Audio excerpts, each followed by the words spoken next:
What's going on, guys? It's Jimmy here. Welcome to our daily show where we discuss everything going on here in our country that you need to know about here on a daily basis.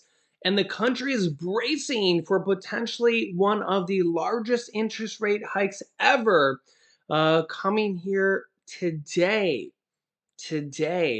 And Democrats are warning that this could cause or potentially worsen the recession that may already be here, depending on the whether you believe it's coming, whether you think it's already here, whether the White House seems to think that we could avert a recession. You could let me know your thoughts on that. But here's Democratic Senator Elizabeth Warren's thoughts on the interest rate hike here, warning the Fed. Listen to what she has to say here. Senator, welcome back. Great to have you. Thank you. Good to be with you.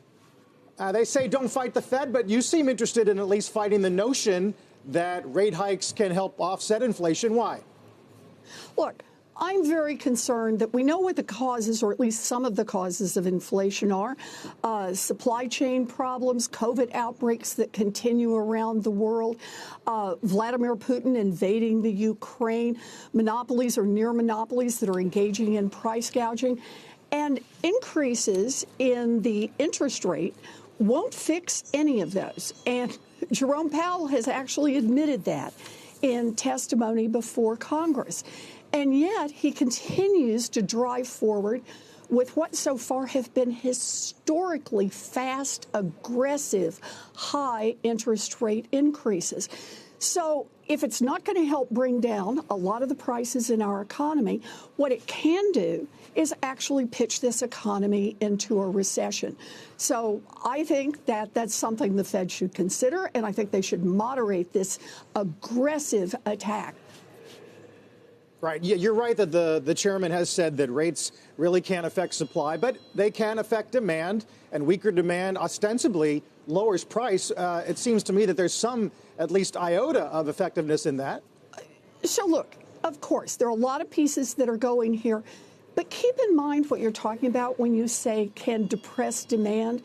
What we're really talking about is the Fed is trying to sharply raise rates so that businesses will contract, so that they will either cut hours for employees or lay employees off. That means a lot of pain imposed on people. Look, think about it this way with the interest rate increases. If they can't address a whole lot of the reasons that we have this inflation, but they can force a lot of people into layoffs and no income coming in, look at the brutal situation that puts people in. We continue to have high prices, but also have high unemployment at the same time.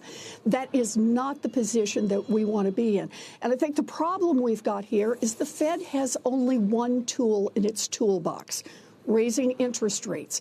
So it's using that tool very aggressively, whether that's the medicine that fixes this problem or not. We need to attack inflation on multiple fronts at once, and I want to give President Biden full credit for doing that. It's for trying to reduce oil prices. It's for working hard to get the supply chains unkinked. It's for trying to get COVID under control, and it's for pushing back against the monopolies and price gouging. So I think the problem is we need to have responses that are calibrated to the problem, and we need to be very careful about saying the solution is to put more people out of work. Yeah, so let me know your thoughts on her point of view. Remember that interest rates are being raised all around the globe. Inflation is happening all around the globe. For example, Canada just raised their interest rates by a full 1% here just like 2 weeks ago, 100 basis points. So this is not just a U.S. thing. And remember, this isn't even really the Fed is separate from the White House from Biden. If Trump was in there, remember that Jerome Powell, the head of the Fed, is actually a Republican. So yeah, it's not even Feds or central banks or governments around the world are actually doing this all around the world. It's just kind of a way to bring down inflation. I get what Elizabeth Warren's counterpoint is saying, but it is kind of working in some aspects to kind of give you an idea here. It's a weird way it works. It's a double-edged sword, but to give you an idea here. Remember when just recently, if you've been watching this the news, if you've been hearing the stories, or if you or a friend was looking to buy a home here recently, pretty much everywhere, almost everywhere, I'll say, if you went to buy a home, there were multiple bidding wars. Okay, you would go to bid on a home and they were selling for over asking price. Okay, I seen stories of people bidding and there'd be 5, 10, 15 people bidding over asking price. Well, now that interest rates are going up, that's not happening anymore, or starting to not happen anymore. Okay. In fact, I'll show you here. Mortgage applications have cratered to their lowest point since 2000. So this means a lot of people are buying homes less. Now, this may be a good thing, this may be a bad thing, but what is happening is that people aren't having bidding wars. They're not paying $50,000 over asking price. They're not paying $25,000 over asking price. They're not paying $100,000 over asking price, which is what was happening in a lot of markets, which isn't normal. It's not a normal thing. Let's be honest here. That somebody would ask 300,000 or 500,000, or in some places like San Francisco, New York, or L.A., $1 million for even some places a 1 or 2 bedroom home, and people would bid $100,000 over asking price. So that is starting to not happen anymore, or already not happen anymore. And that's a good thing. That's a good thing. You shouldn't have to bid over asking price and bid against 10 other people, right? So this is one place you can see that inflation is coming down, okay? And number two, lumber prices dive more than 40% in June. Okay. So this is the cost of building new homes. Wood is primarily 90 some percent of homes need wood. I mean, unless it's a brick home or a stone home, almost every home needs wood, right? Lumber prices have dived more than 40% in June. If you remember here recently, the price of wood had gone up dramatically, and that had also helped make the cost of homes go up tremendously. Well, partly because of rising interest rates, now we're seeing lumber prices drop 40% in June. 40% in June. And again, you can't give Biden credit this. This is not a Biden thing because, again, remember, the Fed is completely separate from Biden. Remember, Jerome Powell is actually a Republican. So again, this is not a Biden thing. You don't give Biden credit for this or anything along those lines.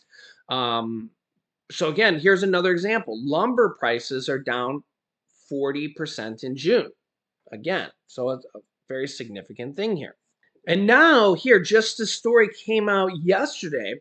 And instead of home builders telling you that they have months and months of waiting list and that their prices are, way higher than normal, and they're going to charge you, excess fees and surpluses and all these different things here. Now, home builders are boosting incentives as they struggle to sell homes. So as you can see here, things are coming back to normal. Now they're actually giving you incentives to buy homes. So all these kind of things are coming back to normal now that interest rates are starting to creep up.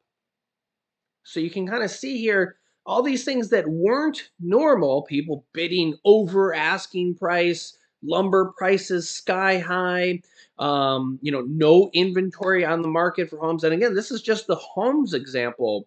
You can also relate this to cars. Cars, same thing. Almost every car in the US, new cars and even used cars, We'll start with new cars. New cars were almost all of them were selling over asking price. My parents recently they either bought or leased a Buick, and they both of them were $3,000 over asking price when I seen their paperwork for a Buick. It's just a little Buick SUV. It's not a luxury model or anything. It's like one of the cheapest models they have, and they were $3,000 over MSRP for both of them. Okay, and it's like a very cheap model. It's like one of their base models. Okay, this just goes to show you that it's going down to all type of lines because there's a shortage on cars because one, the chip shortages, and two, they're just all selling. They're just all sold out. They're just supply and demand. Okay, so now that interest rates are going to go up, we're starting to see this come back down. Okay, because now it's gonna cost more for cars, but what'll happen is the demand will go down, and then eventually interest rates will come back down, and things will kind of level out. Okay, so kind of the temporary pain in interest rates will happen, but then all these other problems will subside, and then interest rates will come back down as well. So like I said, and again, I'm not advocating for this either way. You can let me know your thoughts, but I'm just trying to kind of explain it because this is happening all around the world. So countries all around the world are doing this, but this is kind of how it works. So we're seeing lumber prices come down by 40%. We're seeing home prices come down by, well, who knows how many percent? We'll have to see what statistics show. But people aren't bidding $50,000 over asking price, $25,000 over asking price, $100,000 over asking price. So we are seeing that. Hopefully, that trend won't come back in the future. But people have to pay more for interest rates for the time being. For the time being, if you do go to buy a home or you have a family member buy a home, for now, you can always refinance in the future, whether that's 1 year down the road, 2 years down the road, 5 years down the road. You can still always refinance. But all these kind of things are kind of temporary things, right? But remember that a lot of these problems were outrageous, to say the least. That's paying over asking price for a car. Like, have you ever heard of that in your lifetime before? You would always go to a car dealership, even if it was a used car, new or used, and you would be like, here's the sticker on the window. Let me see how much I can negotiate them down, right? Well, now it was like you would see the sticker on the window and they would have like dealer adjustment or market adjustment, and they would have like plus several $1,000s. And they would be like, "Oh, we have nothing left on the lot," or they'd be like, "This is the last one on the lot." And it would literally be the case. They wouldn't even be lying to you. Or if you'd be like, "I want to think about it," you'd go there the next day and it'd be gone because like they were just literally selling out like hotcakes. um, yeah, so this is kind of the problem here that we were seeing all around all sorts of industries, and part of it was the supply chain issues because of the pandemic, and we're seeing all sorts of different issues here. Yeah, so interest rates kind of solved some of these problems, but it also creates its own problems as well, paying higher prices for some issues or for some items and things like that. So if you're buying a new home, you're going to pay more. You're going to pay more potentially on some credit cards, some interest, some payments on credit card balances. Keep an eye on your credit card interest rate. See if it goes up. If you can pay off some credit card debt or pay off some low balance credit cards or anything like that, now would be a good time to do so because we're going to be seeing higher interest rates go forward. Now remember that like mortgage rates, for example, are around 6%, maybe going to be getting to 7, but like back in the 80s, they were at like 16%. 16%. So really in the scheme of things, they're still relatively ish on the lower side. um, in the whole big long picture, we're still not that high on interest rates. But we're creeping up, for lack of a better word. So the other problem here is that the Fed could be manufacturing a recession, but it's the problem is we're dealing with 9% inflation, maybe even getting higher. We have to combat the inflation somehow. If we don't take action, and again, the Fed's kind of separate from the White House and Biden. If Trump was in there, it'd be the same thing. The Fed kind of has to take action. We can't just sit back and say, well, there's inflation. We're just gonna let it happen. The Fed has to do something, and basically the main tool that the Fed does is they raise interest rate. Remember, interest rates on the Fed level were basically at zero. Okay, with the bank to bank lending rates and a couple different rates there. We don't. In some cases, we would get 0%. Maybe when you would go to buy or lease a car, sometimes you would get 0%. But you'd also get 0% when you put your money in the bank and you get your your savings rates, right? But yeah, so the problem here is that it's a double-edged sword. We are already seeing some effects here with home prices, or with home prices coming down in that aspect. And like I said, it's a burden that the economy has to bear to kind of cool down the red hot economy. And I know red hot economy may sound a little out of touch, but it's kind of, when you think about cars selling out like that and selling for over asking price, over MSRP, manufacturer suggested retail price.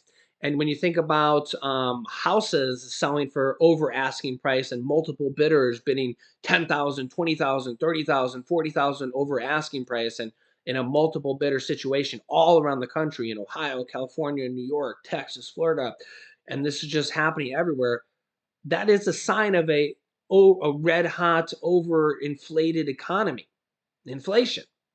And I know that these are just several different type of scenarios, but that's an overinflated economy, a red hot inflated economy in some aspects. So and some of that is because of cheap money, very very low interest rates.